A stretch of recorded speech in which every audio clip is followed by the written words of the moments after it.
जय हिंद साथियों, एक बार फिर से आपका अपने ही YouTube चैनल राजनेट में स्वागत है। साथियों, आज के इस वीडियो में निष्ठा प्रशिक्षण 2.0 मॉडल 7 के विद्यालयी प्रक्रियाओं में जेंडर समावेशन के मुख्य प्रश्नों का सही और सटीक उत्तर जानने का प्रयास करेंगे। साथियों, अगर आप निष्ठा ट्रेनिंग से संबंधित सभी मॉडलों के क्वेश्चन आंसर को जानना चाहते हैं, अगर आप हमारे चैनल को फर्स्ट टाइम विजिट कर रहे हैं तो हमारे चैनल को सब्सक्राइब कर दे, बेल आइकन दबा दें और सेलेक्ट कर ले ताकि मेरे वीडियो का कोई भी नोटिफिकेशन सबसे पहले आप तक पहुंचे। No wait no late, only Rajnet. चलिए वीडियो स्टार्ट करते हैं।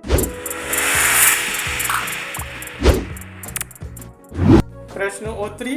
पहला प्रश्न है, सामाजिक विज्ञान के शिक्षण अधिगम में जेंडर परिप्रेक्ष्यों का प्रभावी समाकलन विद्यार्थियों को सक्षम बनाएगा। तो इसका सही और सटीक उत्तर है सामाजिक, राजनीतिक और आर्थिक मुद्दों को समीक्षात्मक रूप से परखने और असमानता के विभिन्न पहलुओं पर आपत्ति करने में। नेक्स्ट पर क्लिक करके अगले क्वेश्चन की ओर बढ़ेंगे। अगला क्वेश्चन है, शब्द जेंडर निष्पक्षता का अर्थ है। तो इसका सही और सटीक उत्तर होगा महिलाओं और पुरुष के साथ उनकी आवश्यकताओं के अनुसार उचित व्यवहार।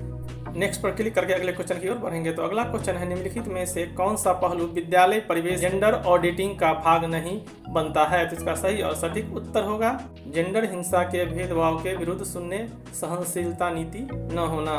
तो नेक्स्ट पर क्लिक करके अगले क्वेश्चन की ओर बढ़ेंगे। अगला प्रश्न है, जेंडर समावेशन का अर्थ है। तो इसका सही और सटीक उत्तर होगा सभी जेंडर के व्यक्तियों की संसाधनों, अवसरों और सुविधा तक पहुंच के संदर्भ में निष्पक्षता और समानता को सुनिश्चित करना और भेदभाव को कम करना। तो इस प्रकार से नेक्स्ट पर क्लिक करके अगले क्वेश्चन की ओर। अगला क्वेश्चन है, समाज विज्ञान में निम्नलिखित में से किस विषय को जेंडर आयामों में सम्मिलित करना उपयुक्त नहीं होगा। तो इसका सही और सटीक उत्तर होगा सौर्य तंत्र। तो यहाँ सौर्य तंत्र पर क्लिक करके नेक्स्ट पर क्लिक करेंगे। तो अगला क्वेश्चन है, पाठ्य पुस्तकों को किस प्रकार अधिक जेंडर समावेशी बनाया जा सकता है। तो इसका सही और सटीक उत्तर होगा जेंडर उदासीन भाषा के उपयोग, जेंडर समानता के चित्रों के प्रदर्शन और महिलाओं और ट्रांसजेंडर व्यक्तियों के केस अध्ययनों को सुनिश्चित करके। तो इस प्रकार से यहाँ नेक्स्ट कर अगले क्वेश्चन की ओर बढ़ेंगे। नेक्स्ट क्वेश्चन है, जेंडर विश्लेषण खाली स्थान को समझने में सहायक होती है। तो इसका सही और सटीक उत्तर होगा महिला और पुरुष के बीच सामाजिक संबंध में अंतर को।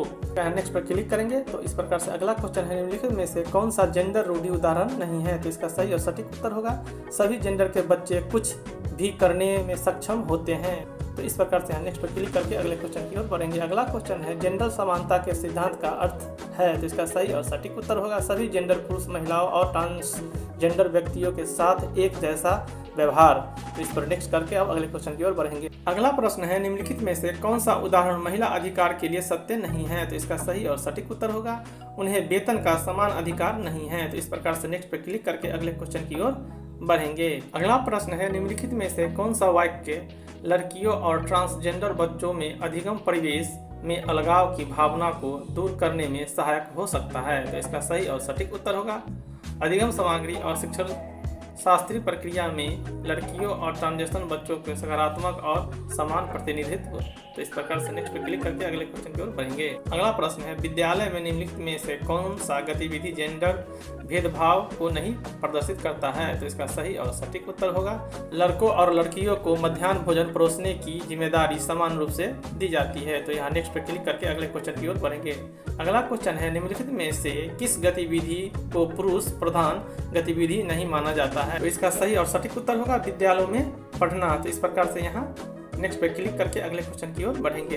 अगला प्रश्न है, विद्यालय किस प्रकार विद्यार्थियों को मनोवैज्ञानिक सेवाएं ऑब्लिक सहायता प्रदान कर सकते हैं। तो इसका सही और सटीक उत्तर होगा विद्यार्थियों को मार्गदर्शन और परामर्श सेवा प्रदान करके। तो यहाँ नेक्स्ट पे क्लिक करके अगले क्वेश्चन की ओर बढ़ेंगे। अगला प्रश्न है, किशोर अवस्था जीवन चक्र की एक महत्वपूर्ण और जटिल अवस्था है। निम्नलिखित में से कौन से व्यवहार किशोरों में उत्कंठा और ग्लानि को दूर करने में सहायक हो सकती है। तो इसका सही और सटीक उत्तर होगा उनको स्वतंत्र रूप से व्यक्त करने के लिए सुनिश्चित स्थान प्रदान करना और उनकी समस्याओं को धैर्यपूर्वक सुनना। तो इस प्रकार से नेक्स्ट पे क्लिक करके अगले क्वेश्चन की ओर बढ़ेंगे। अगला प्रश्न है, कक्षा 9 की पाठ्य पुस्तकों में कुछ उदाहरण हैं जो महिलाओं को शिक्षक और चिकित्सकों के रूप में जबकि पुरुष को इंजीनियर और राजनीतिक नेता के रूप में प्रदर्शित करते हैं। इस प्रकार के चित्रण से निम्नलिखित को बढ़ावा मिलने की संभावना है। इसका सही और सटीक उत्तर होगा जेंडर रूढ़ियाँ। तो यहाँ नेक्स्ट पे क्लिक करके अगले क्वेश्चन की ओर बढ़ेंगे। अगला प्रश्न है, भारतीय समाज में सामाजिक प्रतिमान और मूल्य खाली स्थान तंत्र द्वारा नियंत्रित होता है। तो इसका सही और सटीक उत्तर होगा पितृ सत्तात्मकता और मातृ सत्तात्मकता। तो यहाँ नेक्स्ट पे क्लिक करके अगले क्वेश्चन की ओर बढ़ेंगे। अगला प्रश्न है, निम्नलिखित में से किसे प्रजातंत्र के लिए चुनौती नहीं माना जा सकता है। तो इसका सही और सटीक उत्तर होगा पर्यावरणीय निम्नीकरण। तो नेक्स्ट पे क्लिक करके अगले क्वेश्चन की ओर बढ़ेंगे। अगला प्रश्न है, एक जेंडर हितैषी विद्यालय परिवेश वह होता है जहां, तो इसका सही उत्तर होगा सामाजिक और भौतिक परिवेश में लड़कों, लड़कियों और ट्रांसजेंडर विद्यार्थियों के अनुभवों को समझा जाता है और उनकी आवश्यकताओं को संबोधित किया जाता या ध्यान दिया जाता है। तो इस प्रकार नेक्स्ट पे क्लिक करके अगले क्वेश्चन की ओर बढ़ेंगे। अगला प्रश्न है, विद्यालय के कार्यक्रम में सामान्यतः लड़कियां मुख्य अतिथि को गुलदस्ता भेंट करती है। यह निम्नलिखित में से किसका उदाहरण है। तो इसका सही और सटीक उत्तर होगा अप्रत्यक्ष और प्रच्छन्न पाठचर्या। तो यहाँ नेक्स्ट पे क्लिक करके आगे की ओर बढ़ेंगे। तो साथियों, आप इस प्रकार से देख सकते हैं कि हमने 20 में से 20 क्वेश्चन का जवाब दिया है। आप पाइएगा कि आपका स्कोर 20/20 है। तो साथियों, उम्मीद करते हैं कि यह वीडियो आपको अच्छा लगा होगा।